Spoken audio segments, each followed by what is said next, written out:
Well, it's good to see people connect and hook up here from different places. Yeah. It's very heartwarming, I think, because we're all after the same thing, aren't we, Michael? Yes. The only thing there is. So shall I read the first question that you sent me? Yes, the oldest one that I sent you. Yes, exactly. Okay. Someone asked, Michael, not all of us on this path progress at the same speed in learning to understand and practice Ramana Maharshi's important teachings. Is it possible for the human self to actually ask the higher self, the I am, for specific guidance to find a quieter mind or for greater success with self-inquiry? To put this another way, does the true self guide us by bringing us to our consciousness important passages, thoughts and understand, or bringing to our consciousness important passages, thoughts and understanding, which we need for our growth? The simple answer is yes, but I wouldn't express it in exactly these terms, but yes, our real, what you call the higher self. There are not two selves. There's not a human self and a higher self. There's only one self. Our real nature, what we actually are, in other words, our self as we actually are, is pure being. That what we now take ourselves to be, that the pure being is what is always shining as I am. I am means I exist. That is our being. But now, when we rise as ego, we are not aware, we are always aware of ourselves as I am, but we're not just aware of ourselves as I am, we're aware of ourselves as I am this person. So the higher self is not something other than ourselves, it's our own real nature, what we actually are. But by rising as ego, we have seemingly separated ourselves or limited ourselves. That is, our real nature is infinite. It is beyond time, space, and everything. It's infinite in every possible way. It is also immutable. It's ever unchanging. Its nature is just being, not doing anything. So how can that pure being, how can it help us? The pure being that we actually are is not only pure being, it's pure awareness, and it's pure love.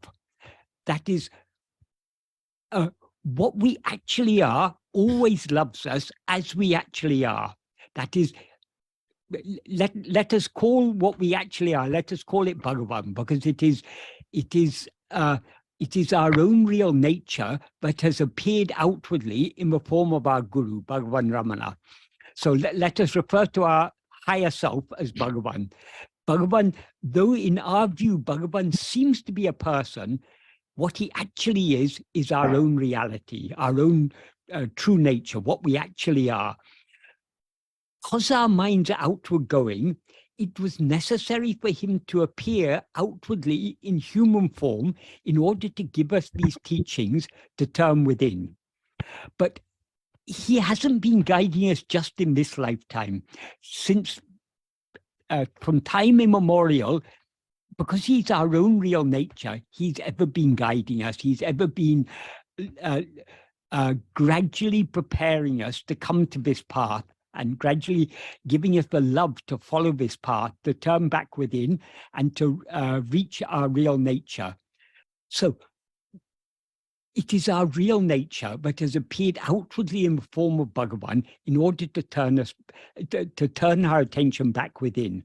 But it is not only in this life when he has appeared outwardly in human form, but he has been guiding us. He's been guiding us from time immemorial, we cannot say, from the moment we first rose as ego, whenever that was, he has been guiding us because he is our own real nature. So he is always, and because he's our own real nature, he doesn't see us as other than himself. Because he doesn't see us as other than himself, he loves us as himself. So he loves us as we actually are, not as we seem to be. So our love for ourselves is our love for ourselves as this person that we seem to be, whereas he loves us as we actually are. And because he doesn't see us as other than himself, his love for us is infinite. So his help and his guidance is always available. He is always helping and guiding us. Even when we're turning outwards, he's doing his work within. But how is he doing his work when his nature is just pure being? Though he is pure being, he is also pure love.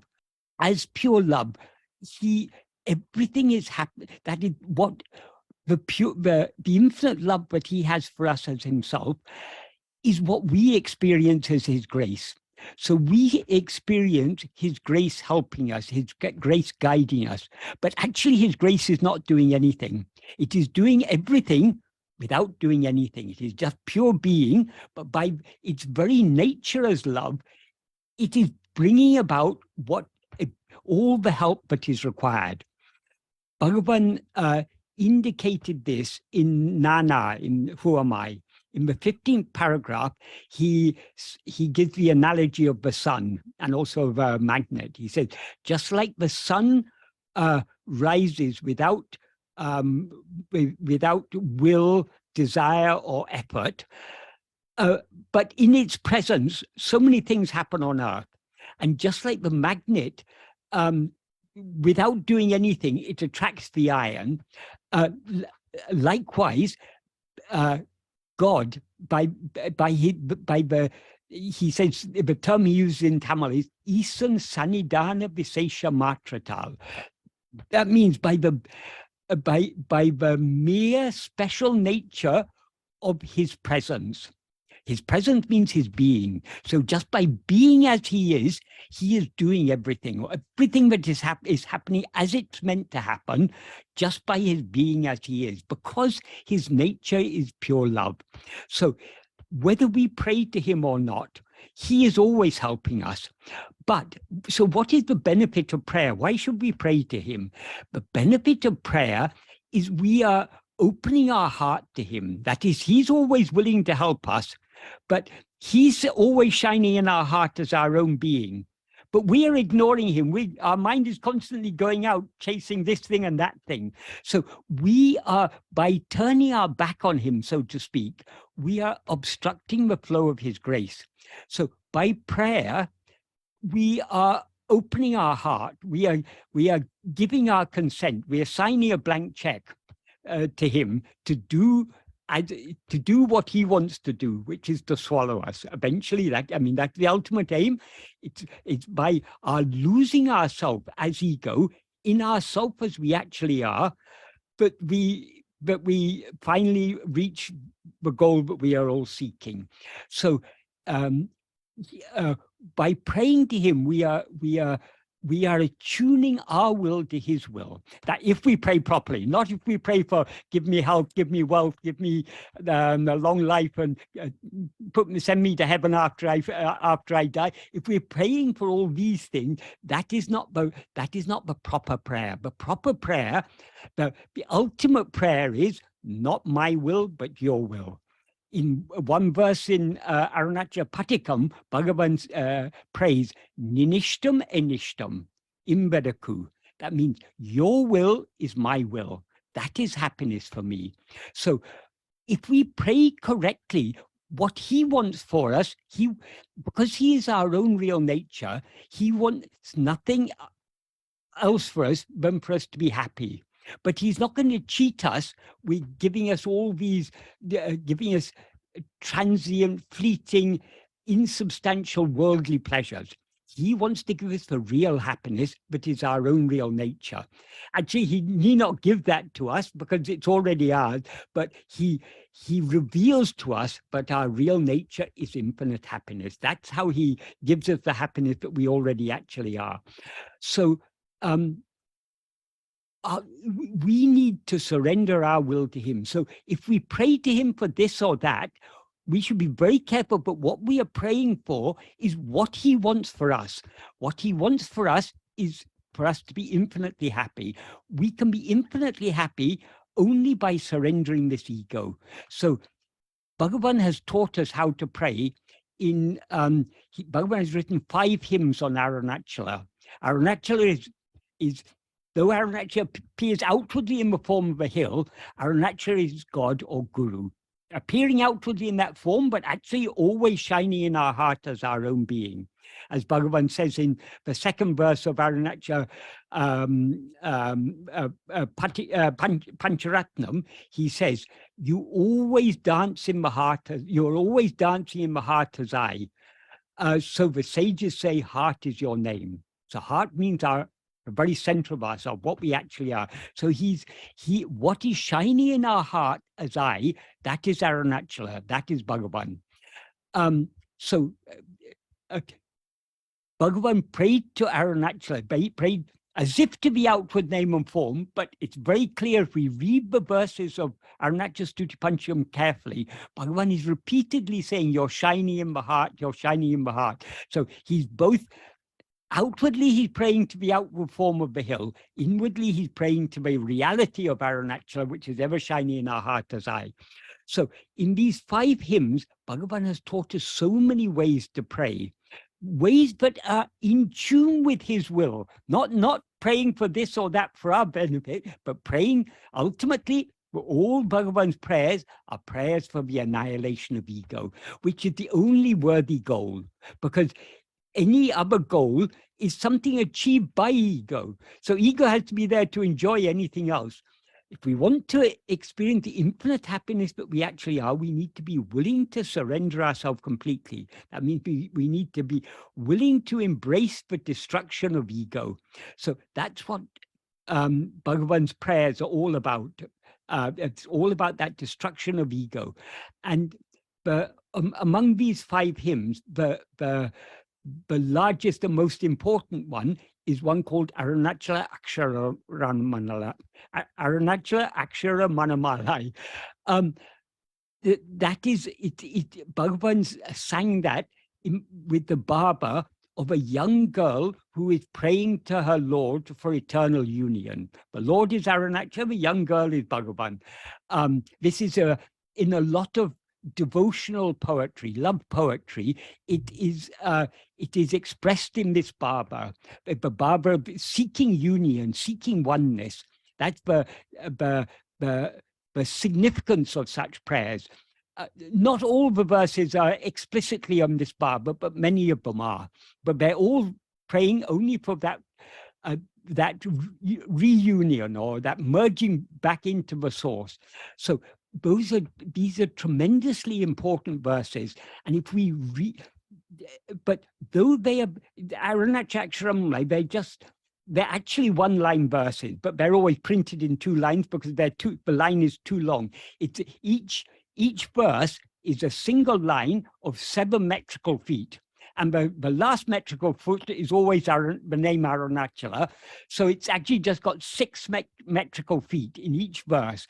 But in spite of the brevity of the verses, there's so much deep meaning and implication packed into them. So if we read these verses, we will begin to understand what true prayer is.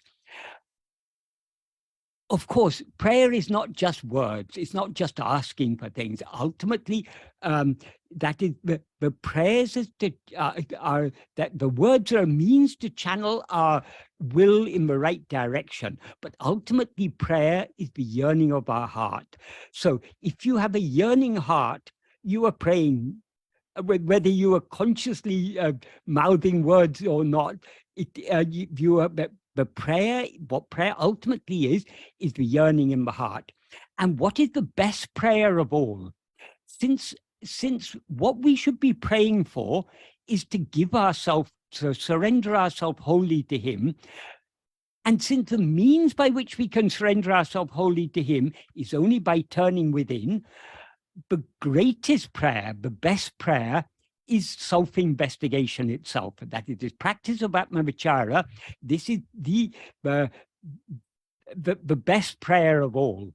But for that, it requires great love to turn within and to remain with our attention inward turned, not allowing our attention to come out towards anything else. That requires great love. And because we are lacking that love now, our mind comes outwards. So long as our mind is coming outwards, it's suitable to pray for the love to return back within. So yes, absolutely, we can. I mean, Bhagavan is our own self, what you call the higher self. That is what has appeared outwardly as Bhagavan. That is, it is not, Bhagavan is not something other than ourself. He's our own reality, what we actually are. That which is shining in our heart as I am, that is Bhagavan, that is Arunachala. So we need to understand that. So we're not praying to some God out there in heaven or anything. We are praying to the God that is ever shining in our heart as our own being, the one true God, our own real nature.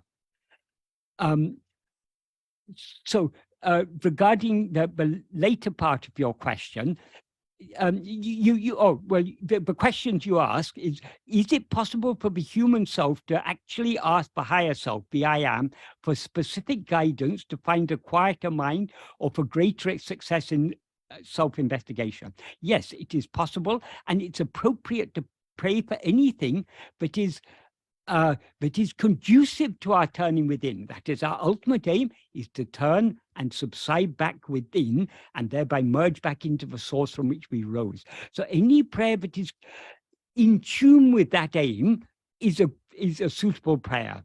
And then you say, to put it this another way, does the true self guide us by bringing to our consciousness important passages, thoughts, understandings, which we need for our growth? Yes, absolutely.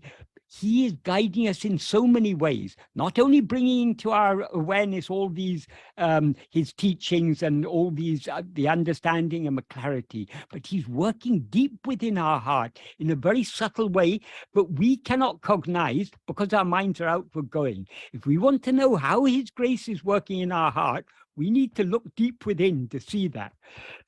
So the more we follow this path of self-investigation that he has taught us, the deeper we go within, the clearer all these things will become to us. The clearer Bhagavan's teachings will become to us, the deeper we go in the practice of them, because Bhagavan's teachings are all about practice. Bhagavan didn't come just to teach a nice philosophy. He came to teach us the means, the practical means by which we can surrender ourselves. That is, subside and merge back within. And that means is turning our attention within. So though Bhagavan sometimes talked as if there were two paths, self-investigation and self-surrender, he also made it very clear that ultimately self-surrender, the complete self-surrender can be achieved only by self-investigation, by turning our mind within. So I hope that was an adequate answer to that question. I don't actually know who asked the question, but if the person who asked the question or anyone else would like to ask anything more on this, please feel free to do so. Well, I have a question. Right. and it's one that's bugged me for a long, long time, and I'm sure you'll give me a quick one-sentence answer to it. As I always do. They're long sentences. Michael, as you say, if there is only one self, of course, yes. If the higher self and the human self are one and the same, in Maya, higher self, how do we know for sure which self we're coming from? In other words, I can only think one thought at a time. And sometimes I'm aware of the brilliance, the eternal bright light of the higher self, but often I'm more familiar with the thoughts, the mind of the human self. How do I make that distinction? Okay, well, as I say, there is only one self. There are not two selves. There's not a higher self and a lower self. So why do we talk sometimes as if there are two selves? Why do we distinguish ego, which is what we now take ourselves to, the self as we now experience ourselves, and what we actually are? What we actually are is the pure awareness, the pure being I am. When I am shines alone without any adjuncts, that is our real nature. But now, there's never a moment when we are not aware I am. In waking, throughout waking, we're aware I am. Throughout dream, we're aware I am. Throughout sleep, we're aware I am. But one fundamental experience that is ever shining is I am. We're always aware of our own being. Whether we're aware of anything else or not, we're always aware of our own being. In sleep, we're aware only of our being, not of anything else whatsoever. In waking and dream, we're aware of our being and we're aware of other things. What is aware of other things is not our real nature. It's not the pure I am, but is aware of all these things. It is ego. And what ego is the adjunct mixed awareness. I am this person. I am Ted. I am Michael. I am whoever. This adjunct mixed awareness, that is, we mix and conflate ourselves with a set of adjuncts. The set of adjuncts we mix and conflate ourselves with is what Bhagavan generally referred to as body. But what he means by body is not just the physical body. He says in Uludu Napdu, Udul Pancha Kosa Uru, the body is a form of 5 sheaths. Why does he say this? But firstly, what are these 5 sheaths? The 5 sheaths are the physical form of the body, the prana or life that animates this body. In other words, all the physiological function, the breathing, the heartbeat, the blood circulation, all the neurological functions, all these physiological functions are what are collectively referred to as prana or life. So there's a physical body. We never experience a dead body as I. Whenever we experience a body as I, it's always a living body. So there's the body and the prana, the form and the life that animates it.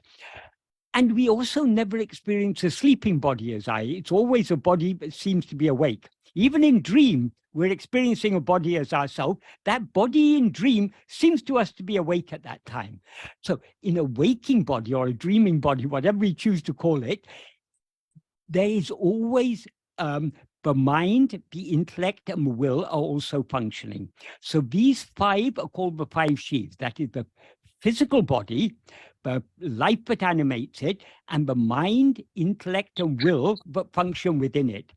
In this context, mind is referring to the term mind has different meanings in different contexts. In this context, mind means the grosser functions of the mind. That is perception, memory, thoughts, feelings, emotions, all these grosser functions, all the functions of the mind other than the intellect, which is the judging, discriminating, discerning faculty of the mind, and the will, which is the will is all our likes, dislikes, desires, and fears, and so on. These all collectively make up the will. But the seeds that give rise to all these are what Bhagavan refers to as vasanas. Vasanas means the inclinations.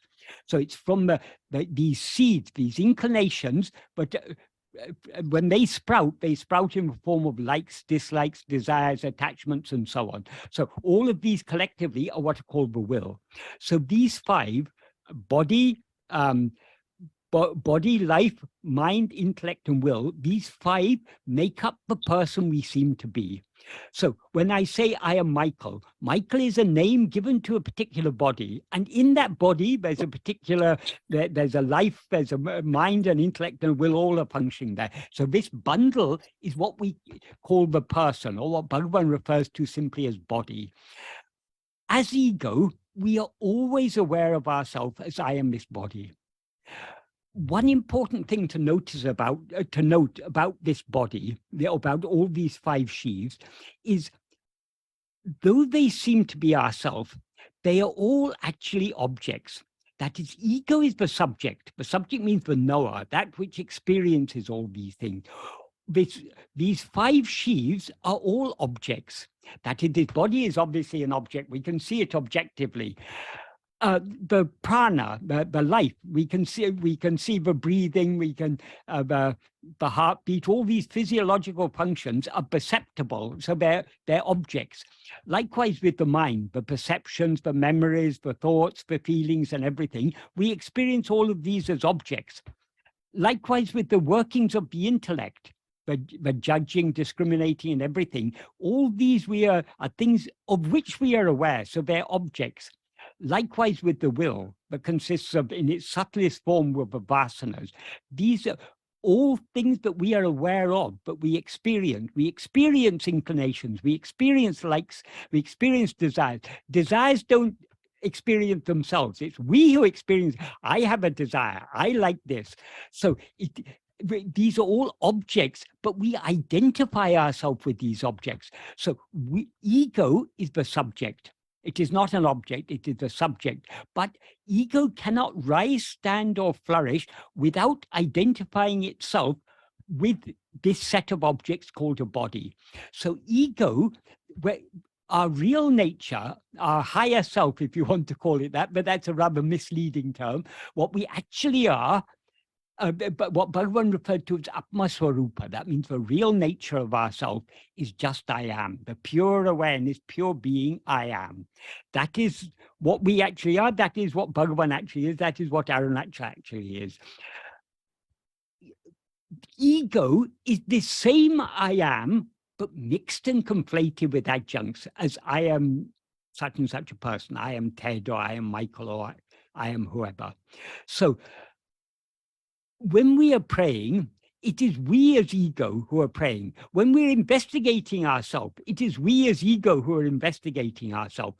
When we surrender ourselves, it is we as ego who are surrendering ourselves. So these are all, and it is we as ego that are seeking happiness. Our real nature isn't seeking happiness because it's infinite happiness itself. Our real nature is not lacking anything. So our real nature doesn't do anything. It is just being. But as I say, its very being is itself infinite love. So by its just being as it is, the grace is functioning. Everything is happening as it is meant to happen, simply by the special nature of its mere presence, the mere special nature of its presence, as Bhagavan says. Okay. Have I answered your question, or? I would guess whoever wrote that has a complete, thorough understanding now, but you answered my question, yes. And just shy of moving on to the next question, one last chance for anybody else to ask on what Michael's been commenting on so far. And I don't see anybody waving their hand. So let's move on to the next question. Okay, the next question I was asked was, apparently Bhagavan highly recommended reading and recitation of the Ribhu Gita. Why do you think this is so? And do you have a favorite passage from it? A long time ago, I read some portions of Ribhu Gita, but I don't think I've ever read the entire, well, I think what was generally recited in Bhagavan's presence was a Tamil translation of Ribhu Gita. In a lot of books, it is said Bhagavan recommended this, but we need to put this in context. That is how this recitation began. In the very early days, when Bhagavan was living in Virupaksha cave, a number of sadhus came and were living with him. Most of these sadhus came from different mats. Mats means like monasteries. Well, it's not exactly like it's not exactly the same as a monastery, but it's somewhat equivalent to a monastery. In Tamil Nadu, there are a number of different types of mats. There are Vaishnava mats, there are Shaiva mats, and there are Advaita mats. Generally, the Shaivism and Advaita tend to be close together in Tamil Nadu.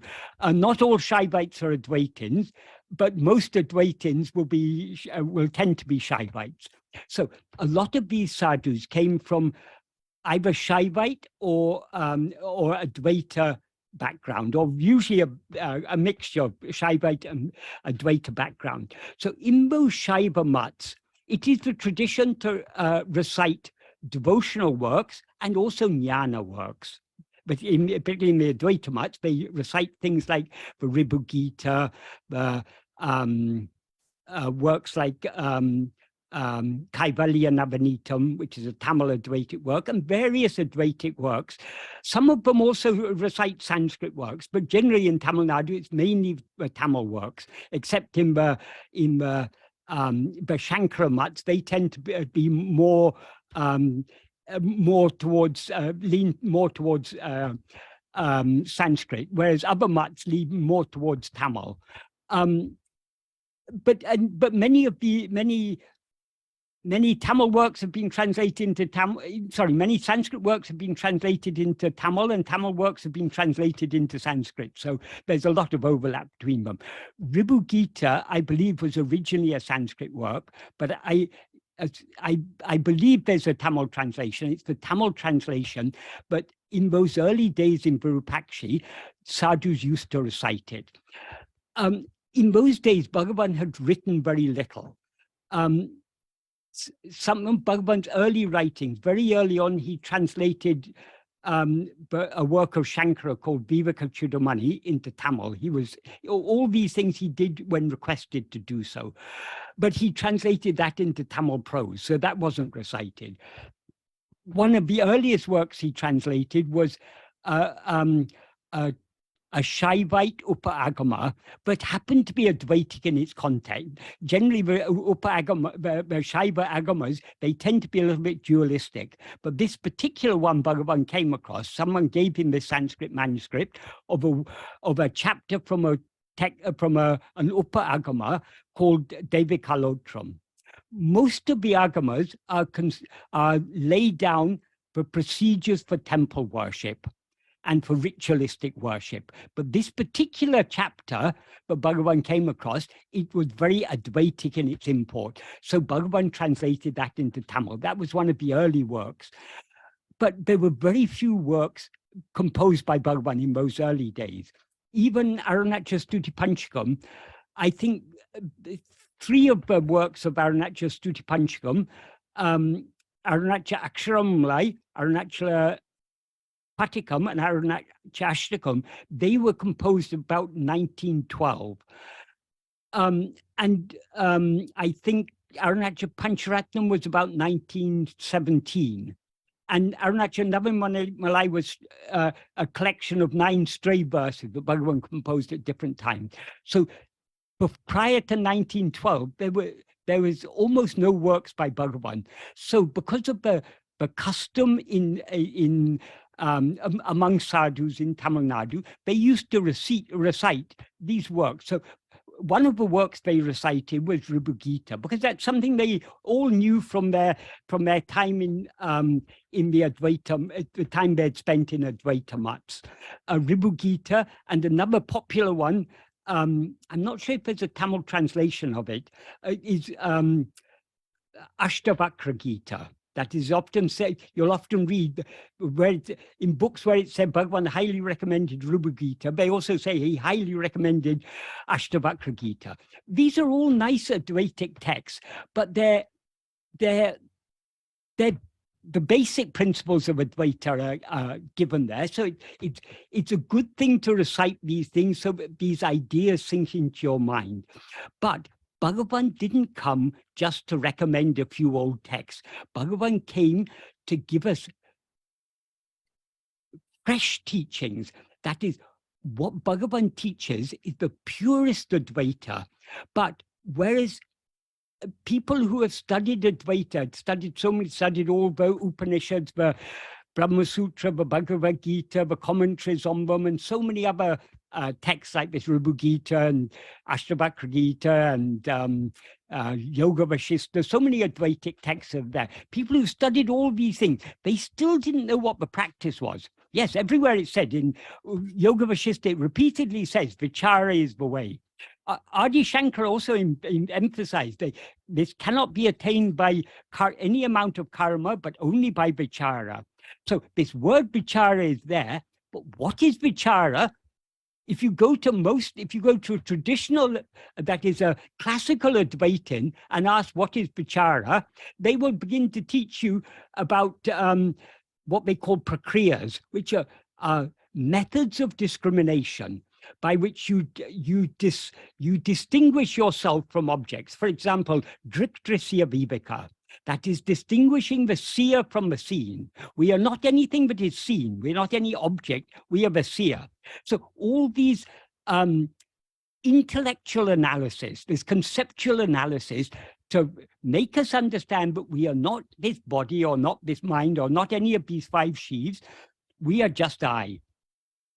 That's as far as they go. But what do you do then? Okay, I know I'm just I, but still I've got all my problems. I still feel, though I understand all these things, I still experience myself as I am Michael, I am this person. So what is the practical means? Most Advaitins haven't got a clue what the practical means is, or they may say something that they don't really understand. So Bhagavan came to make clear what is the practice. And also, because Advaita is a philosophy that has been around, well, Shankara lived about maybe about 1400 years ago. Advaita was there even before Shankara, but Shankara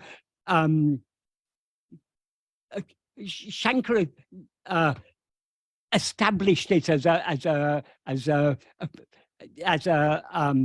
as one among the many systems of Indian philosophy.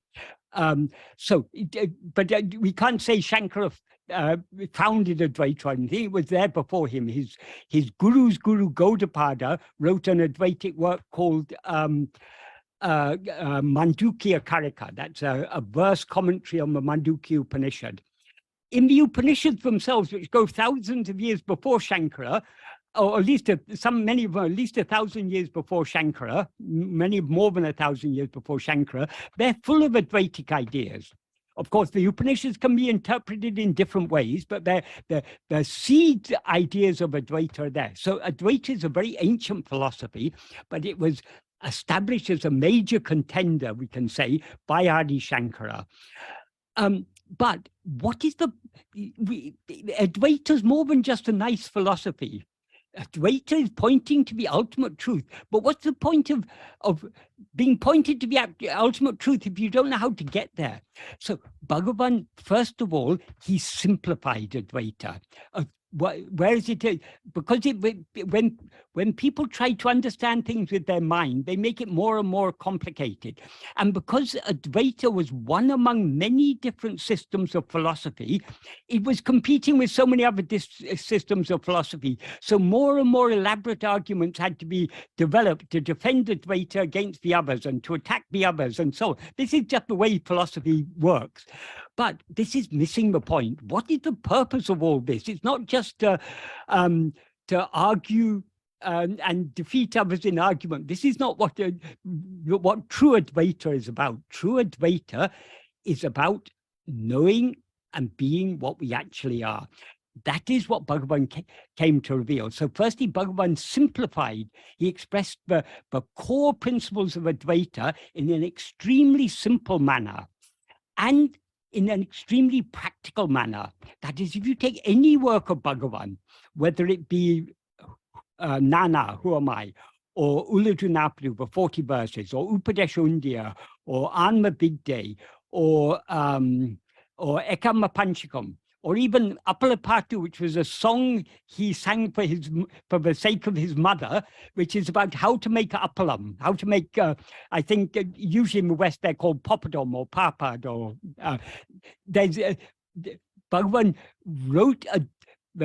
wrote his teachings in the form of a recipe to make the appalam. So, but it's all containing practical clues. And the Arunachal Stuti Panchakam, though it's in the form of prayers, of stotras, of hymns of praise, full of practical guidance for following this path. So the one core purpose of Bhagavan's appearance in this world was to teach us the practice, teach us the means, teach us the path. So works like Ribhu Gita, they will give you the general principles of Advaita, but they don't clearly show what is the means to it. There are lots of verses in Ribhu Gita that will say, I am this pure Brahman, I'm pure consciousness, I'm pure being and everything. But how to experience ourselves as such? If we have a deep and subtle mind, as Bhagavan points out in verse 32 of Ulladu Bhagavan said, when the Vedas say you are that, I'll paraphrase it, because what he implies is that the way he says it is in a very compact way. What he implies is, when the Vedas say you are that, what should our response be? Our response should be, oh, if I am that, then what am I? That is the reason the Vedas say you are that. You are that means you are God or you are Brahman or whatever. Till now, we've been looking for God or Brahman or happiness or knowledge or all these things. Whatever we've been looking for, we've been looking for it outside ourselves. But the Vedas say you are that. Why do they say you are that? Because what Brahman or God or whatever we take it to be is not something out there. It's not something other than ourselves. We ourselves are that. So when you are told you are that, what should your response be? Your response should be, if I am that, then what am I? We should turn our attention back within to find out what we actually are. That is the purpose of the Mahavakyas, the great sayings that Tattvamasi, Aham Brahmasmi, and such great sayings. You are that. I am Brahman. Prajnanam Brahman. Awareness itself is Brahman. I am Atma Brahman. This very self is Brahman. All these are pointing our attention back at ourselves. People not understanding this, they begin to reason about it. How can this little me be that big thing called Brahman? And they try and analyze it and they try and reason it out. That's missing the point. You are Brahman means investigate yourself, know yourself. So what Bhagavan says in that verse 32 is, when the Vedas say you are that, instead of knowing and being what we actually are by investigating what am I, thinking I am not this body, I am that, is due to weakness of mind. That the purpose of Mahavakyas, the purpose, why it is said in so many, that is what is said in Ribhu Gita, is in effect a repetition of the Mahavakyas. I am Brahman, I am consciousness, I am Shiva, I am this, I am that, whatever it is. I can't remember the details, but that's more or less the theme of running throughout Ribhu Gita. Why is that dinned into us? For what purpose should we din that into our mind? In order to turn our attention back within. If we turn our attention back within, Ribhu Gita, all these Vedas, Upanishads, everything has served its purpose if we turn our attention within. If we don't turn our attention within, no amount of Upanishads, no amount of Brahma Sutras or Bhagavad Gitas or Ribhu Gitas or Ashtavakra Gitas or anything is going to save us unless we turn our attention within.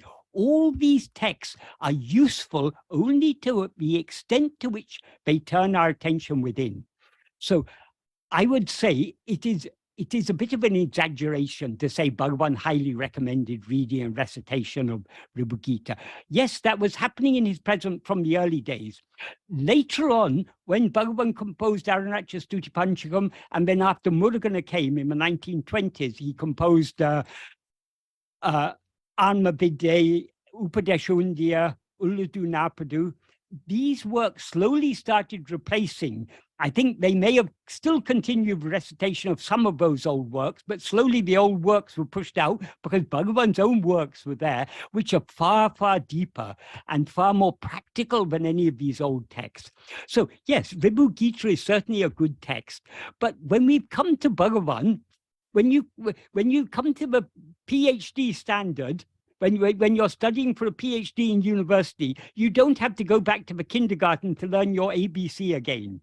So for those who understood and truly followed Bhagavan, Ribhu Gita is not necessary because Bhagavan is so much deeper and more advanced than that. But many of those who came to Bhagavan were not so mature. So for them, the Ribhu Gita was still important. So they continued reciting Ribhu Gita, and Bhagavan, yes, he encourages, because Bhagavan encourages everyone at their own level. So for those people who are not yet ready to go so deep in the practice, Ribhu Gita is a very good work, because it keeps on reminding us that what we actually are is that will slowly sink in, and slowly our attention will turn back within.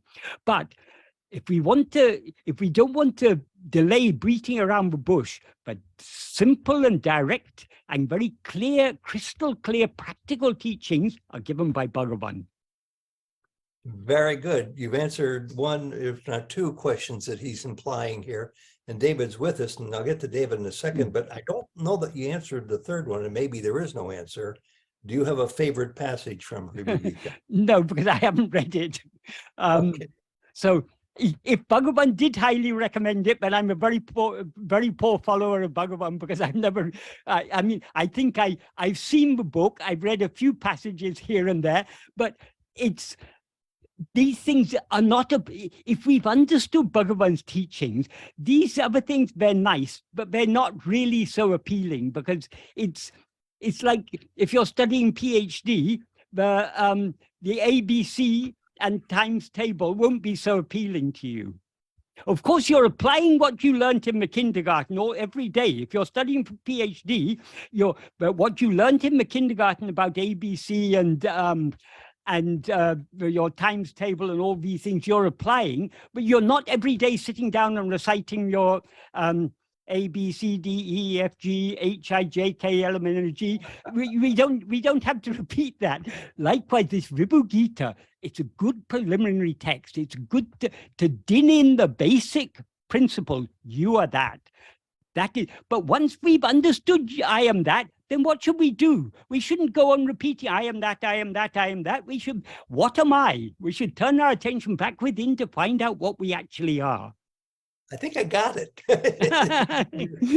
But many people haven't got it. Many people, even though they lived many years with Bhagavan, they still didn't get it. Well, I'm very much still in kindergarten. In fact, one of the things well, we all are, yes. Sorry, please don't get me wrong, but I'm in PhD standard. I'm just using an analogy. We're all in kindergarten. We're all trying.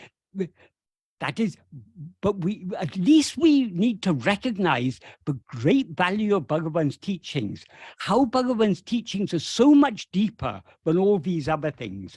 It's imperfect, that is, these other things are in perfect tune with Bhagavan's teaching, but they're just not going so deep. They're not dinning in the practice as Bhagavan is constantly dinning in. Yeah. David, what do you think? Do you have any follow-up questions? Did he trigger your curiosity to go deeper into this, or what? Thank you, Michael, very greatly for your explanation there. And making the very excellent point that Bhagavan's teaching is the direct path, as opposed to sitting around wondering about Advaita philosophy. The story I heard about the Ribhu Gita was that, and again, you never know if these stories are true or fable, but that he gave a copy of this book to a woman who was working in the kitchen at the ashram and said something like, here, this is all you need. This will get you to samādhi, or something like that, which raises another question, and that is, again, it even to say such that rings untrue to me, because I don't think the goal is samādhi. The goal is self-realization, yes, which is quite different. Yeah. But anyway, thank you. Yeah. But a mother will give the appropriate food to the children according to their age. So to the newborn baby, she will give her breast milk. To a slightly older child, she'll give some food that is suitable for that child. So just because Bhagavan may to certain individuals recommend, saying this is all you need, it's like the mother saying to the baby child, this breast milk is all you need. Are we to go on living off breast milk all our life? No, it's appropriate food for us when we're in the early stages of our life. We have to be weaned off that onto more food that is more appropriate for an adult as we go on. So for those starting on this path, Ribhu Gita is a very good text because it's dinning in the basic principle: you are that. I am Brahman. I am consciousness. I am that basic principle of Advaita is din. But we need to go beyond that. Once we've understood that, how should we apply it in practice? Merely going on thinking I am that is not going to solve. It's not going to solve the problem. Roll up your sleeves and work hard day and night. Exactly. I like it. Thank you. And how do we work hard? Not by doing anything, but by turning within and thereby subsiding and just being as we are. That's the hard work we have to do. And for me, that is hard work. It is hard work for all of us because we have so much enthusiasm to jump out. It seems to us to be effortless to jump out and to roam about in this world, when actually that it requires effort. Because why do we get tired every night? Why is it necessary for us every 16 hours or so, after 16 hours of activity, to fall asleep? Because we've exhausted ourselves by rising and being active. But rising and being active seems to us to be so easy until we become extremely tired at nighttime. Whereas turning within, which is not doing anything, but just ceasing to do anything, seems to us very difficult. It's because of the enthusiasm with which we jump outwards. That enthusiasm is what is called Vishaya Vasanas, the inclination to seek happiness in things other than ourselves. Because we are so immersed in these Vishaya Vasanas, we are jumping out with so much enthusiasm. So it seems to require a lot of effort to turn back within. Well, but ultimately, as Bhagavan said, you will laugh at all your effort because you're already that. There's nothing actually. There's what seems to us to be so difficult now to turn our attention within and thereby to be as we actually are. When ego is annihilated, we'll find that's our very nature. We always were as we actually, even now we are as we actually are. But we're not aware of it because of our outward going attention.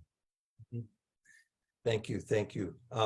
Anybody else have any questions or comments from what was read into the questions that David wrote and the first series of questions? Mukta, I saw you had put your hand up for a second or two, and we're happy to take that now. Yeah, I appreciate that. Thank you so much. So yeah, I have quite a few questions, but I'll ask one of this when you answered the first question. I had this, which is also I wrote as well.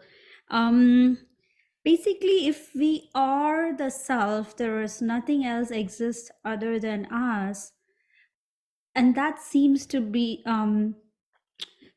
if that seems to be the ultimate. I have two questions actually. If that seems to be the ultimate purpose, but in this world we are doing a career, a profession or a career or a passion or whatever we're going after, that all seems very minuscule.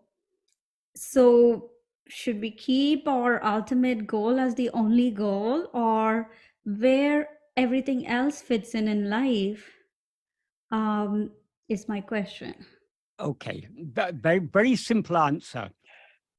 Keep the ultimate goal as the only goal in your life if you can. That is the wisest option because everything else will take care of itself. We may be married, we may have husband or wife, or we may have children, we may have elderly parents we need to take care of, we may have a job, we may have so many responsibilities. But for whom are all those responsibilities? They are for Mukta or for Michael or for Ted or for whoever. But, and all these things, whatever responsibilities we have, this is all part of the prārabdha, that is whatever is destined to happen is going to happen. So if we have responsibilities for our family, if we need to earn a living, we will be made to earn a living and to provide for them.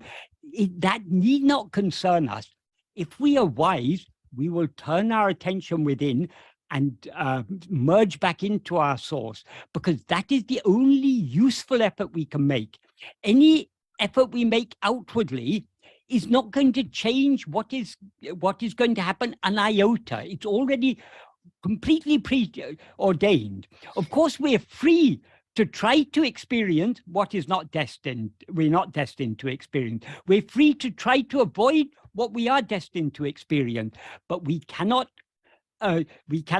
avoid what is destined, and we cannot experience anything that is not destined. So you can happily leave your entire life in Bhagavan's hands. He will take care of everything.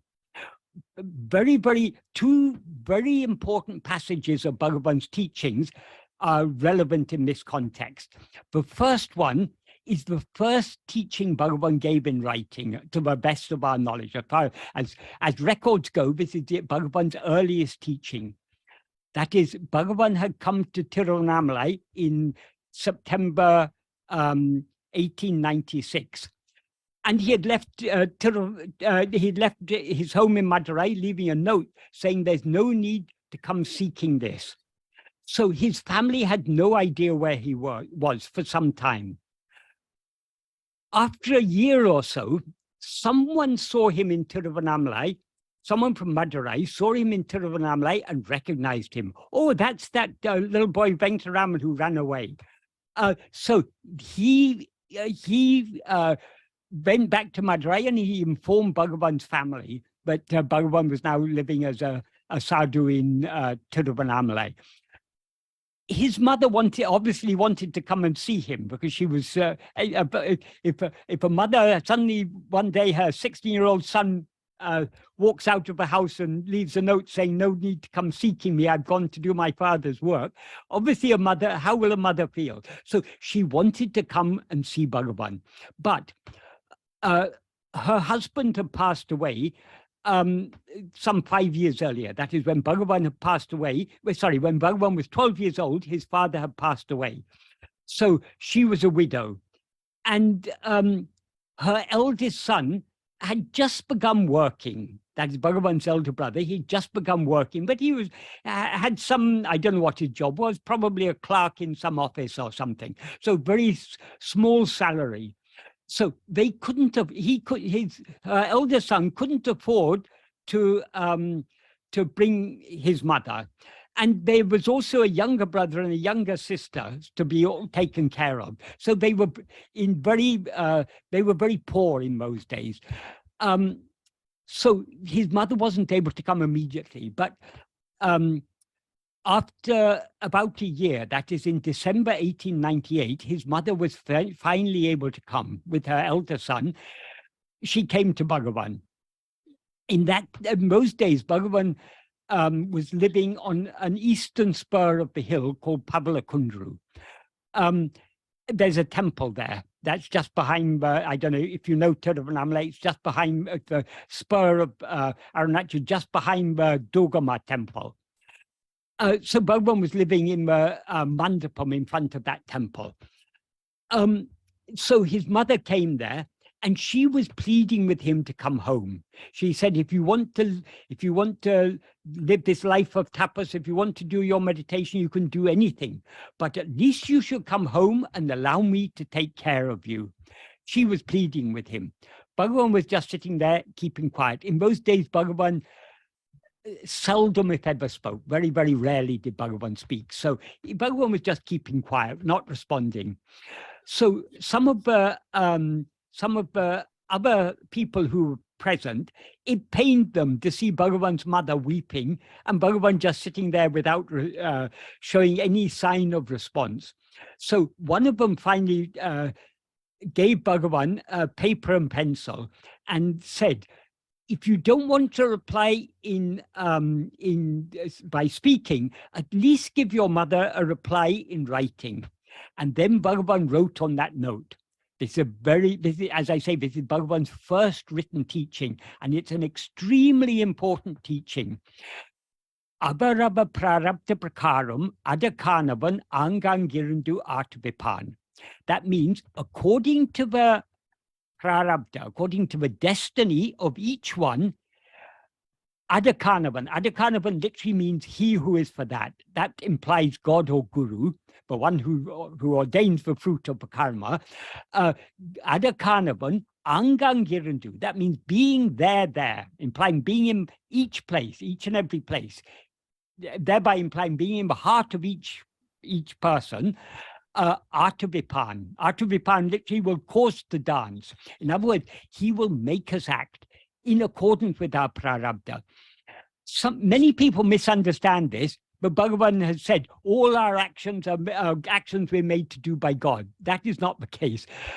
If all our actions were actions we were made to do by God, then it's God who should experience the fruit of karma. Why should we experience? If he makes us do the karma, why should we experience the fruit? That is obviously not what Bhagavan meant. We need to understand what Bhagavan meant. What Bhagavan meant there is, prārabdha means what we are, it's the fruit of our past action, but it's been selected for us to experience in this lifetime. So everything that we are to experience is preordained. Whatever is to happen is going to happen as it's preordained. But in order for us to experience things, for example, it may be your destiny today to eat probably it is. I hope it's your destiny today to eat at least one meal. But in order to experience that the satisfaction of eating a meal, you need to do something. You need to put the food in your mouth. You can't eat the food without doing something. So there are certain actions that are necessary for us to do in order for us to experience what we are destined to experience. So all the actions that are necessary will be made to do by God. That doesn't mean that all the actions we do are actions we're made to do by God. The majority of our actions are actions we're doing under the sway of our vasanas. Those are the actions but bear fruit, but we later have to experience of the prārabdha. So what Bhagavan says, whatever is meant to happen, if you're meant to do something, if it's your destiny, if you're a mother, for example, you have to fend for your children, you have to take care of your children, but it's your children's destiny to be taken care of by their mother. So you will be made to do those, whatever is necessary. So whatever actions should be done, we will be made to do those actions. That's what Bhagavan means there. Then he goes on to say, in the next sentence, he says, Endram naduvadadu, envi ichikanum naduvadu. That means what is never to happen will not happen, however much effort is made. So you can want something that is not destined. Supposing you're not destined to become very rich or very famous or very learned or something. You can want, just because you're not destined to become rich doesn't mean you can't want to become rich. So you can want to become rich. You can try to become rich, but you cannot become rich. So however much effort you make, however much strongly you desire to be rich, and however much effort you make to become rich, you will never be rich if you're not destined to be rich. That is the meaning. So that itself implies not all our effort, or not all our actions are actions we're made to do by God. We're also doing actions according to our will. That's under the sway of our vasanas. So in that sentence, he says, what is never to happen will not happen, however much effort is made. The next sentence, he says the opposite. Nadapadu entadeseinum niladu. What is to happen will not stop in spite of any amount of obstacle. So if it's your destiny to suffer something, however much you may desire to avoid that suffering, and you may try to avoid that suffering, if it is to happen, it will happen, come what may, whether you like it or not. So what is What is not to happen will not happen. What is to happen will happen. However much effort we make, that is what Bhagavan means in those two sentences. And then in the next sentence, he says, iduve tinnam. This indeed is certain. That is it. That's a very emphatic way of saying this, absolutely certain. And then he concludes that note by saying, ahalin monamai irake nandru. Ahalin means therefore, monamai means silent or silently.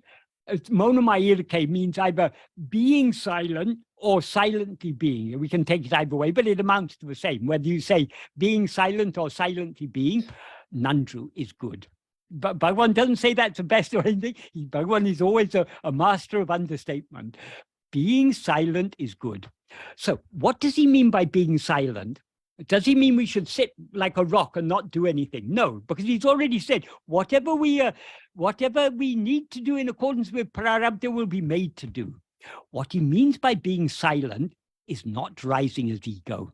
If we rise as ego, we will be swayed by our Vishaya vasanas and we'll be trying to do so many things to avoid what we don't like and to achieve what we do like. Being silent means not rising as ego. In other words, subsiding back within. So how is that relevant to his mother? Because his mother wanted him to come home with her. And basically he was saying, that is not to be. What is to be alone will be. Even if I wanted to come with you, I couldn't come with you unless it's my day. That is, I wouldn't be able to come because it's my destiny to be here. That's the implication. Of course, Bhagavan won't say that explicitly, but that is what he implies there. So that is very important, that particularly that first sentence, whatever is necessary for us to do, we will be made to do. Whatever is not necessary for us to do, we're free to do it. We're free to try to do anything we want, but all we are doing is creating fresh fruit for experiencing in future. So what is good is just being silent, not rising as ego. How can we avoid rising as ego? Bhagavan doesn't say there, but the whole of his rest of his teachings are a commentary on this. How to be silent is what his teachings are all about. So long as we are facing outwards, we are active. But that is, the outward movement of our attention is mental activity. And mental activity leads to activity of speech and body. So being silent means turning our attention within and subsiding back into our source. That we have to understand from the rest of Bhagavan's teachings. So that's one passage that's very important. A very closely related passage is the closely related, its implication. It was given in a different context, and the implication is the same, is identical. That is the 13th paragraph of Nana.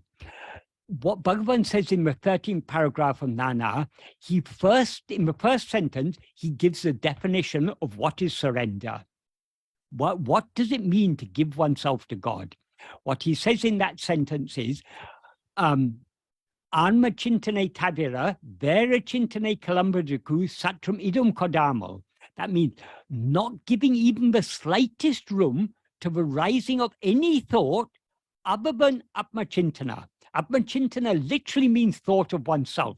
By implication, it means self-attentiveness. In other words, self-investigation. In other words, what Bhagavan implies there, we need to attend to ourselves so keenly, but we thereby don't give room for any other thought to rise. Because no other thought can rise unless we attend to it. If our whole attention is absorbed in attending to ourselves, there's no room for any other thought to arise. Bhagavan didn't ask us to avoid thoughts. He just asked us to hold on to atma-chintana, to be self-attentive. But to the extent we are self-attentive, we are thereby not giving room for thoughts. But if we try to avoid thoughts, that's not being self-attentive. We need to our aim is that atma-chintana. That's why he begins that sentence with the word atma-chintana. That's the main point. The whole thinking only of ourselves. In other words, attending only to ourselves. So that's an adverbial clause. He says, not giving even the slightest room to the rising of any thought other than atma-chintana. But the main clause is anmanishta paranai irapade. Tanai isanuku alipadam. Atmanishta paranai irapade means being as atmanishta paran. Atmanishta paran, atmanishta means to be established as oneself. Atmanishta paran means one who is established as oneself. In other words, being as we actually are. How can we be as we actually are? By clinging so firmly to self-attentiveness that we don't give room to the rising of any other thought. So what he refers to there as being atmanishta paran, not giving the slightest room to the rising of any thought other than thought of oneself. That is what he meant in the final sentence of his note to his mother, Monamai Irake Nanju. Being silent is good. That is being silent. That is attending to ourselves so keenly that we give no room to the rising of any other thought. That is being silent. That is being atmanishta paran. And he says, atmanishta paranai irpade tanne isanuku alipadam. That alone is giving oneself to God. So though Bhagavan often said there are two ways, either investigate yourself or surrender yourself, that is to draw people in from different, some people are more inclined to the devotional path. So surrender will seem more appealing to them. Others are more inclined to investigation. So vichara will seem more appealing to them. But actually they're one and the same, because without vichara, we can only surrender ourselves to a certain extent. We can try our best to surrender our will to God, to give up our likes and dislikes and so on. But we cannot completely give up our likes and dislikes. So long as we rise as ego, likes and dislikes are inevitable. We can lessen the extent of our likes and dislikes, but we will still have likes and dislikes. At least some traces of likes and dislikes will remain. If we want to be free of likes and dislikes, desires, attachments, fears, and everything, we need to be free of ego, the root of all these things. Because who is it who has desire? Who is it who has likes and dislikes and fears and all these things? It's only ego. So that's why Bhagavan talked about atma-samarpanam. Atma there means self, but it's not our, obviously we can't surrender what we actually are. Self there refers to ego. So atma-samarpanam means surrender of ego. So we can surrender our will only by surrendering ourselves. That we can surrender our will to a certain extent without surrendering ourselves, but we cannot surrender our will completely without surrendering ourselves, surrendering ego. So that is what he referred to in this sentence as tanne isanuku alipadam, giving oneself to God. That means completely handing over charge to God. So in that sentence, he's saying, but if we want to surrender ourselves completely, we need to be so keenly self-attentive, but we don't give room to the rising of any other thoughts. Then we can say, oh, no, Bhagavan, I've got so many responsibilities. I've got my elderly parents. I've got my husband or my wife. I've got my children. I've got my job. I've got so many responsibilities. How can I remain like this? Bhagavan gives the answer in the next sentence. In the next sentence, he says, however much burden we place on God, he will bear all of it. Why does he say that? Because what he implies in the first sentence is that we should, even the burden of thinking, we should surrender to God. Let him do, if any thinking is necessary, let him do the thinking for us. Our aim is to give ourselves to him. So we give mind, speech, and body to him. Everything we give to him. So who are we to think anything or to do anything? We've handed ourselves over to him. So it's he who has to think if thinking is necessary, let him think for us. So since he implied that we have to surrender even thinking to him, he gives us an assurance. Do not fear. However much burden you place on God, he will bear all of it. So this is the most direct answer to your question. What should we make our aim? Our aim should only be the annihilation of ego. Leave all other cares and responsibilities to Bhagavan. He will take care of everything. Excellent. Then he goes on to say in the next sentence, since one Parameshwara Shakti, Ishwara means God or the ruler. So Ishwara Shakti means the power of God or the ruling power. Parameshwara Shakti means the supreme ruling power or the power of the supreme God, of God the supreme, we can say. So since that one Parameshwara Shakti is driving all karyas, karyas in this context means whatever ought to happen, whatever is meant to happen, whatever is meant, we are meant to do, whatever we ought to do, he's driving it all. So since everything that is meant to happen is being made to happen by him, that's the implication, why should we, instead of yielding ourselves to it, Bhagavan refers to that power as it, that is God and his power, obviously one and the same, so he's referring to God as it there. Instead of yielding ourselves to it, why should we be constantly thinking it's necessary to do like this, it's necessary to do like that? In other words, we shouldn't concern ourselves with anything. Our sole aim should be to surrender ourselves to him. Let him take care of everything else. Whether we surrender to him or not, he is always taking care of everything. So and then he gives a beautiful analogy in the last sentence. He says, when traveling on a train, we know the train is carrying all the burdens. So why should we who are traveling in it suffer carrying our luggage on our head instead of putting it aside and traveling at ease?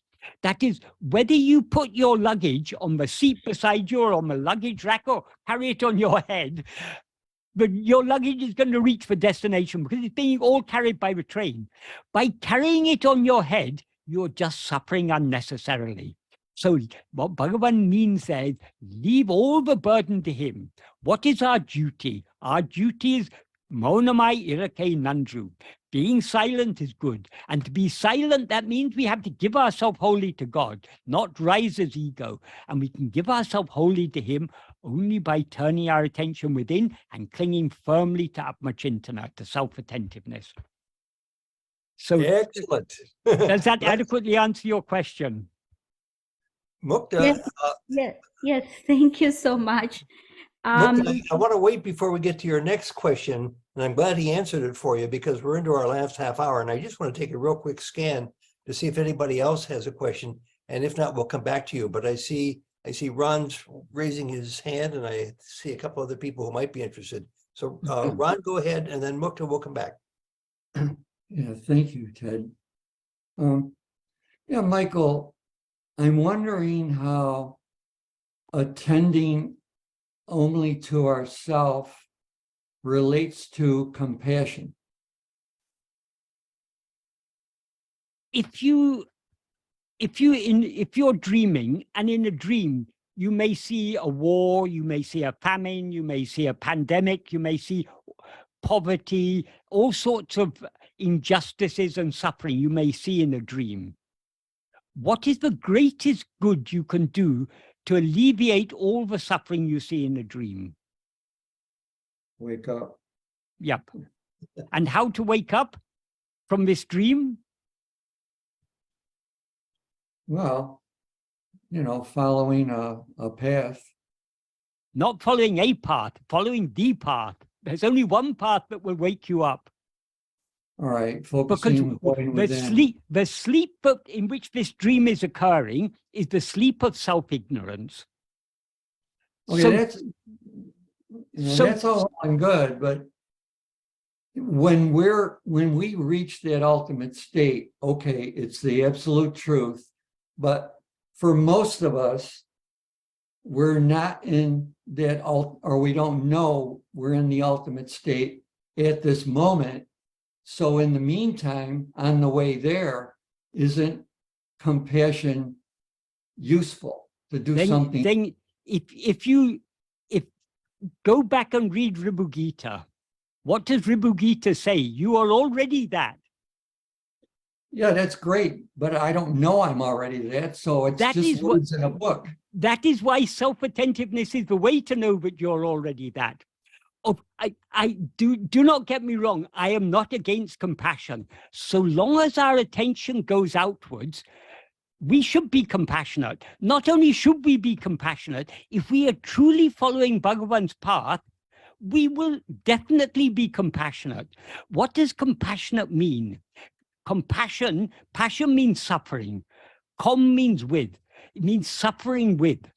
When we see someone else suffering, it pains us. So we suffer with them. That is what compassion is. So the more we go deep in this path, the more we will, the boundaries between self and other will dissolve. The more we will see ourselves in the others. So when we see others suffering, it will pain us to suffer. A very impure mind, a very cruel mind will not be disturbed by the suffering of others. So long as I'm not suffering, doesn't matter about others. I can inflict any amount of suffering on others, so long as I'm doing okay. That is the immature, the impure mind. But if we're following this path, our mind is getting more and more, the dirt is getting more and more removed from our mind. So it pains us to see suffering. So if we see the world, how many injustices there are in the world, how many forms of suffering.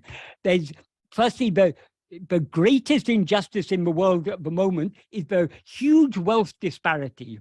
There are people who have hundreds of billions of dollars, and there are other people who don't even have enough to feed themselves. So many people in this world are barely subsisting. They're living in such poverty when there's so much wealth. So there's so much injustice in this world. Even if the world was a very just place, even if wealth was distributed equitably and everything, there's still so many forms of suffering. There's disease, there's old age. Suffering is inevitable in this embodied existence. So when we see the world, we see so many forms of suffering, and it pains us. If we are wise, what can we do to alleviate the suffering of others? Can we even alleviate our own suffering? No, we can't. So if we are wise, though we are compassionate, Buddha was moved by compassion. What did he do? He was a prince, so surely he could have done something to alleviate the suffering in his kingdom. But he understood he cannot even alleviate his own suffering. He cannot alleviate the suffering of his beloved wife or his newly born child, because they will inevitably grow old, grow sick, suffer all the inevitable sufferings of embodied existence. So he understood the most compassionate thing to do is to find a solution to all these things. So Bhagavan has given us the solution. The solution is to turn within and see what we actually are, because as soon as we see what we actually are, we will thereby wake up, the dream will come to an end, and we will recognize that what actually exists is only happiness. Nothing other than happiness actually exists. Bhagavan says it explicitly in Nana, in the 14th paragraph of Nana. Bhagavan begins by saying, Sukham embadu atma-vin sarupame.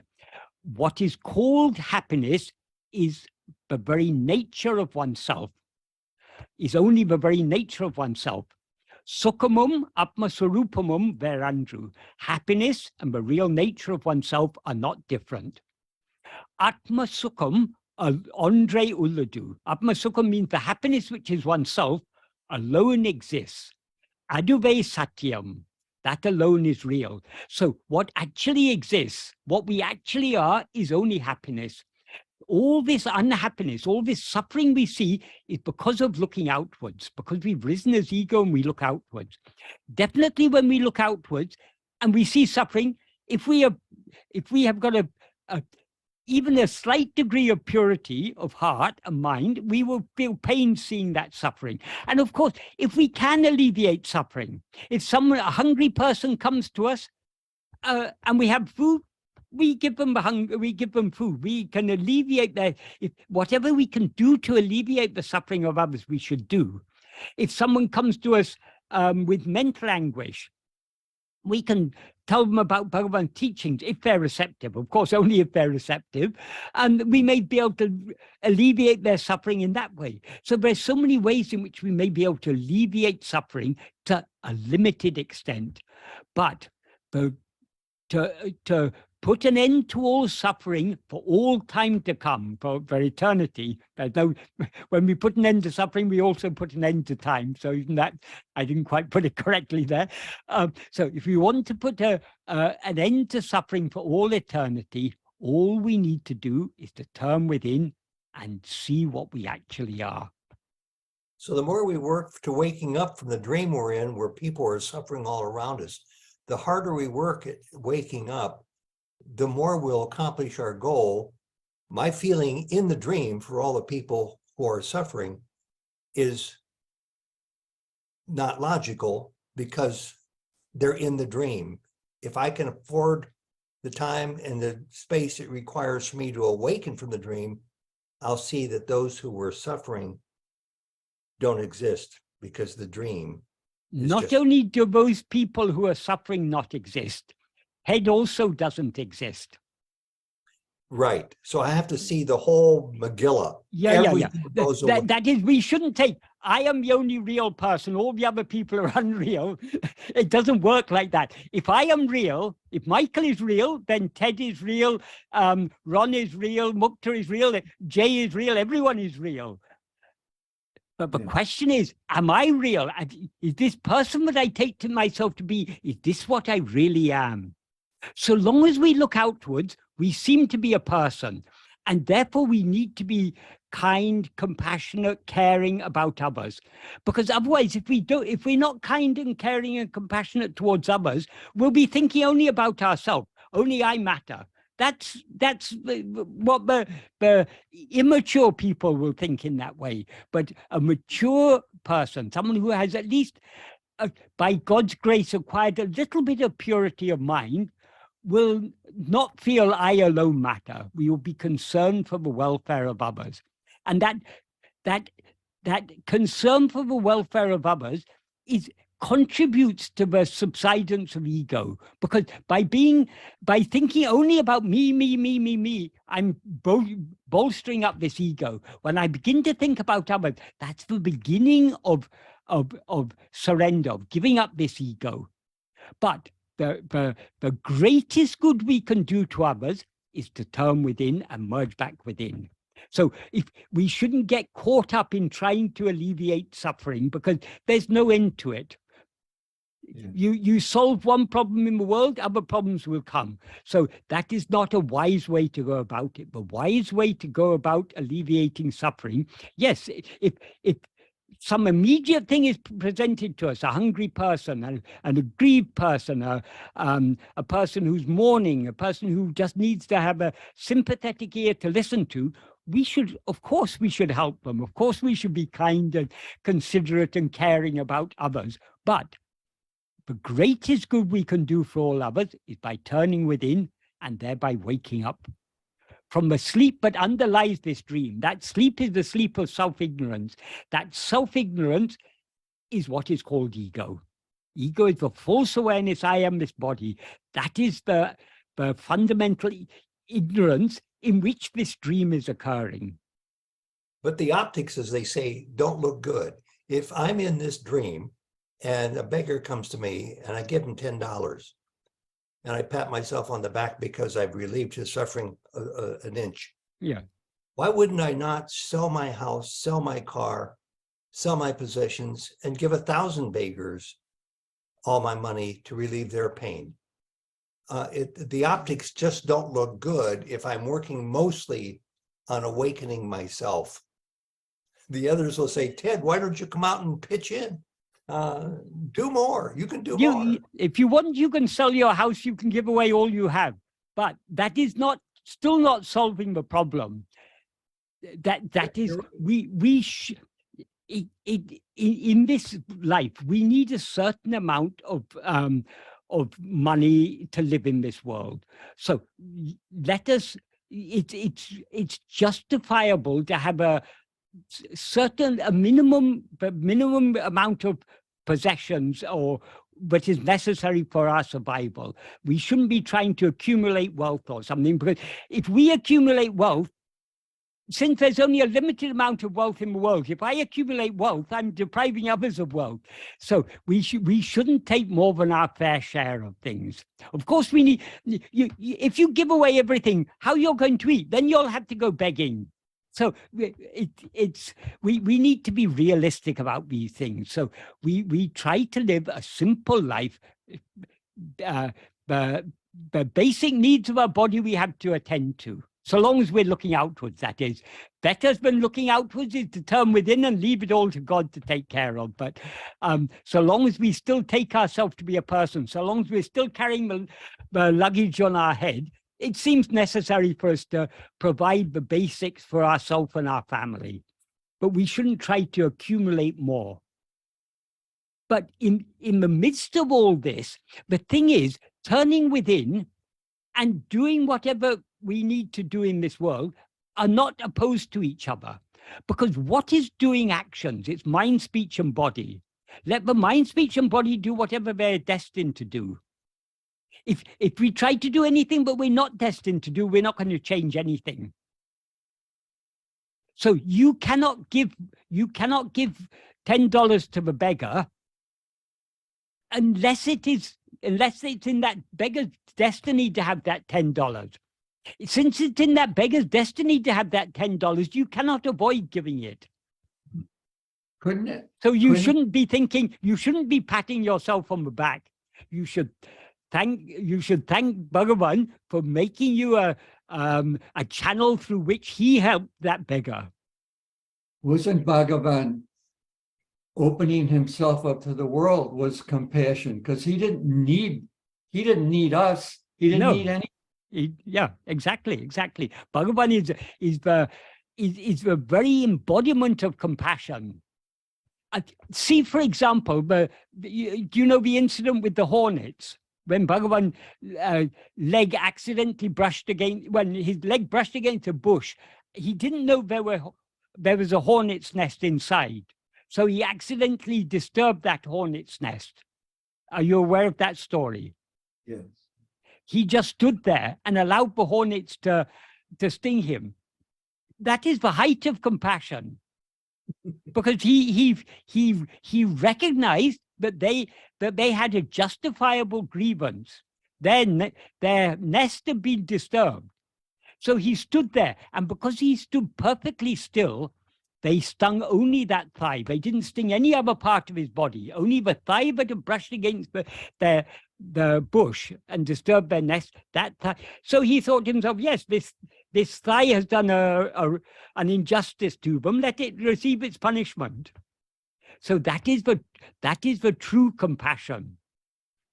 The compassion we have, we give $10 to the beggar and we pat ourselves on the back when we've got hundreds of dollars in the bank. So it's what is our compassion compared to Bhagavan's compassion? Yeah. Great. We have time for one more question. And Jay, you've been patient there. And Mukta, I know you're going to be coming back. We have a lot of yours that you sent in. Jay, go ahead. What do you want to ask? Michael, I go out to nature to connect with nature, and that way I had a realization that I am the nature.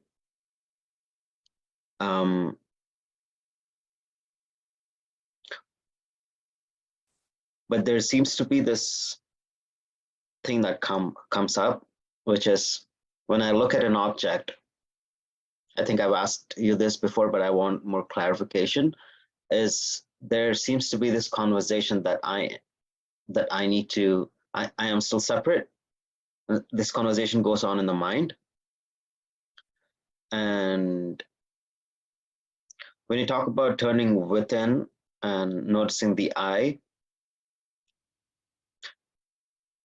I feel like when I do the Atma-vichara in the nature, I just come back to myself rather than looking at nature. I just know myself as that I. And when I stabilize in that I see the I in the nature. Like I see myself as that that essence in the nature. So I'm just wondering if this sounds right, because in the first stage it seems like I am separate from the tree. So the tree is there and I'm here, and the conversation goes on like that. But when I come back to myself as the existence itself, I see existence as the essence in the tree. That is a mental, that is the mind is saying that. I see myself in all these things.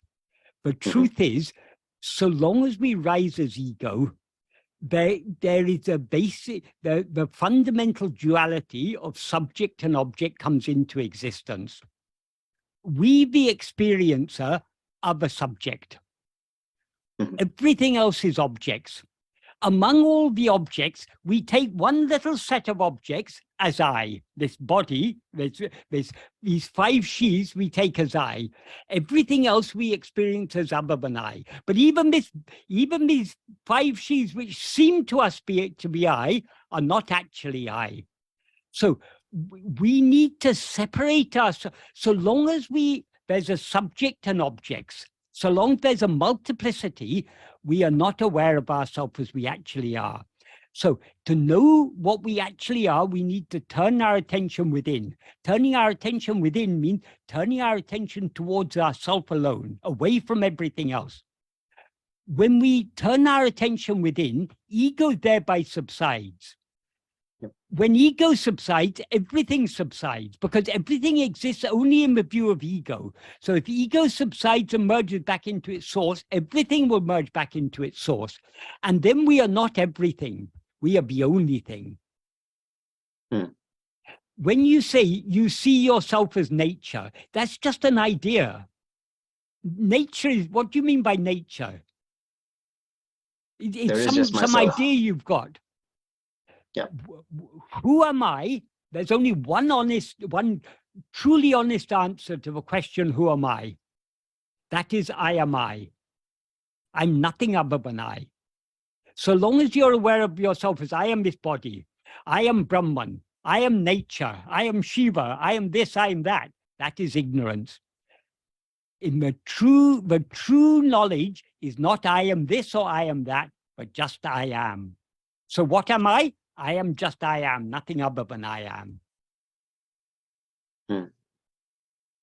So there is just myself. Yes, that is all there is. But when you say just myself, that doesn't mean just J. It means there's just I. Yeah. That when I'm referring to I see myself in the tree, I'm referring to that. Like I see just I everywhere. No, you don't see I everywhere. That is you're imagining you see I everywhere.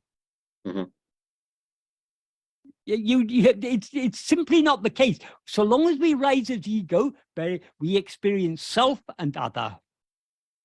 So and also, if I is one, so if you see yourself in the tree and see yourself in the stone and see yourself in the car and see yourself in the factory and see yourself everything, you've got, how many eyes have you got? This is all just mental. Bhagavan says very nicely in the 13th verse of Ulladu, Jnanamam tane me.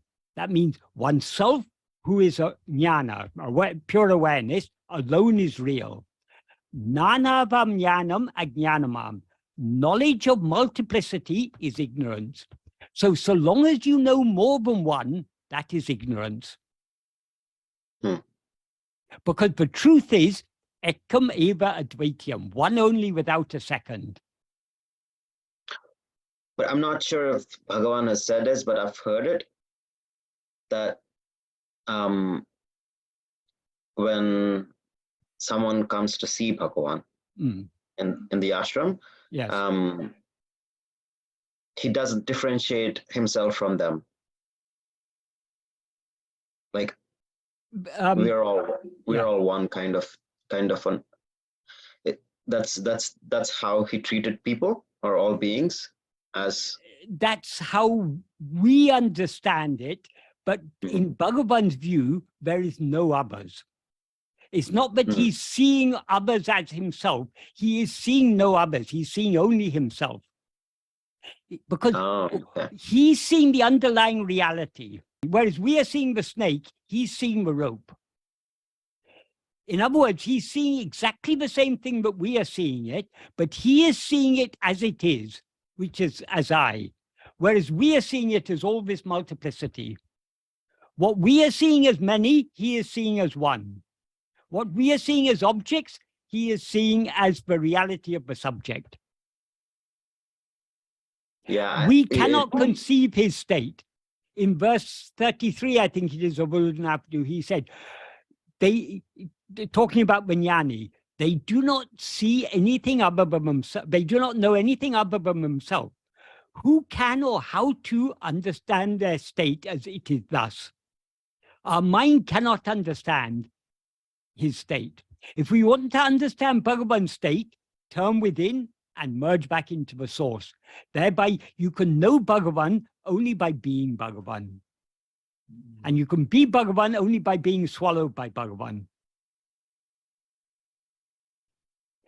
Yeah, this clarifies because it has been, the I rises and now I see as other, but when I just come back to myself, only I alone remains. But think of sleep. Think of sleep. In sleep, what do you experience? Nothing. You experience nothing? Yeah. Who is experiencing nothing? You say, I experience nothing. Yeah. So you Myself. are experiencing I. Yeah. So in sleep is the sample we are given of our real state. It is the state in which we are not aware of anything other than our own being. Of course, our impression now of sleep is a clouded impression because now we are not aware of ourselves. In sleep, we're aware of ourselves as we actually are. When we rise as ego, this ego covers over the shining of our real nature. It makes us seem to be something other than what we actually are. But what we experience in sleep, that is what we actually are. Pure awareness, pure being. One only without a second. So every time, I just want to end with this. So every time I am, wherever I am, when I just turn back to myself, that is it. When I just notice I exist. Yes, but so long as you come out again, you haven't yet merged in your own being. So you need to attend to I more and more. The more you attend to I am, the more you will thereby subside and merge back into I am. When you attend to yourself keenly enough, you will thereby lose yourself in yourself. That is what we are moving towards. Until then, we need to persevere in the practice. So there is just existence, and in the end, there is just the source. They're just you. You are another. Existence is another name for you. What exists? Bhagavan says, Yatatamai ulladu atma-sarupa mandre. What actually exists is only atma-sarupa, the real nature of ourself. Michael, we're going to halt here because of time, but I liked how you phrased one of the many answers to his questions a couple of minutes ago, when you suggested, when he says he sees the trees and he sees the I am and everything and everywhere, and your reply seemed to be, but there is no everywhere. There is nothing else. So long as you're seeing trees, you're not seeing yourself as you actually are. And again, Bhagavan says very clearly in the third paragraph of Nana, unless that jagat drishti, the perception of the world ceases, swarupa darshanam, seeing one's own real nature, will not arise. And as you cannot see yourself as you actually are and see the world. As we close it out, does anybody have a parting shot of appreciation or Can I just say one more thing in that connection in connection with what Bhagavan says in the third paragraph of Nana, and he repeats a similar, he said this, the same thing in a different way in the fourth paragraph. Why is it that we cannot see our real nature so long as we're seeing the world. And why can we not see the world when we see our real nature? The answer is simple. The world appears only in the view of ego. Only when we rise as ego and are aware of ourselves, I am this person, are we aware of the world. As Bhagavan says in the fourth verse of Uludunapadu, if oneself is a form, the world and God will be likewise. If oneself is not a form, who can see their forms and how? So we see the world only when we see ourselves as I am this body. So long as we see ourselves as I am this body, we are not seeing ourselves as we actually are. So when we see ourselves as we actually are, we will not see the world. When we see the world, we are not seeing ourselves as we actually are. Mickey, do you have a closing line or comment or even a question? I would just like to thank everybody who's participated and especially give my thanks to Michael. Thank you so much. All special thanks to Bhagavan, because You bet. I'm just pointing out what Bhagavan has said. I know nothing myself. I'm just pointing out what Bhagavan has taught us. That's what he says all the time, Mickey. Well, Sankari. that's the truth. I have to be honest. I can't be dishonest about this. I know. Sankari, are you with us? Yes, Ted. But anyway, I want to thank Michael and everybody, but I know his answers. So Monamai irake nandru. Ahalin monamai irake nandru. Therefore, being silent is best, Bhagavan said. Yeah. It's Save good. your breath, It's good. and Not your even breath isn't best. real anyway. Ronnie. Thank you so much. And yeah, I appreciate this satsang I've been attending last few weeks, and I'm thankful. Thank you. What is satsang? Satsang is means association with sat. What is sat? You are Truth. sat. So Self-association. associating with ourself, being as we actually Self-inquiry. are, that is satsang. Mm-hmm. Hi, I thank you, Michael. And earlier in the day, when I was thinking the same thing about satsang, that the satsang with the self is the real satsang, Yes. and even a satsang with the Brahma Gyani is secondary to it. Yes, yes. Yeah. Bhagavan used to Yes. say, the best sat-saṅga is atma-saṅga. Yes. And So, as you say, the second best is association with the atma-jnani. But more than just being in the, people attach a lot of importance to the physical presence of the atma-jnani, but the atma-jnani is also present in his teachings. So keeping our mind dwelling on his teachings is the, yes. after, that is second best to keeping our mind dwelling on ourselves, keeping our mind dwelling on his teachings, because his teachings are constantly pointing our attention back towards ourselves. Yes. And today's satsang, I noticed that though Shravana was happening, Manana was happening along with it, and I realized Nidhi Dhyasana itself was happening together simultaneously, like it was one thing. Absolutely, absolutely. If we are doing Shravana correctly, or if we are doing Manana correctly, we should be doing the Nididhyasana at the same time. Because what are Bhagavan's teachings all about? What is Bhagavan constantly pointing our attention towards ourself alone? So if we are merely listening or merely thinking about it without attending to ourselves, we are not doing the Shravana or the Manana correctly. I hesitate to say thank you, Michael, because I know your response, but we do appreciate your presence here every month and look forward to seeing you again. Right. in Okay, March thank or you very much, everyone.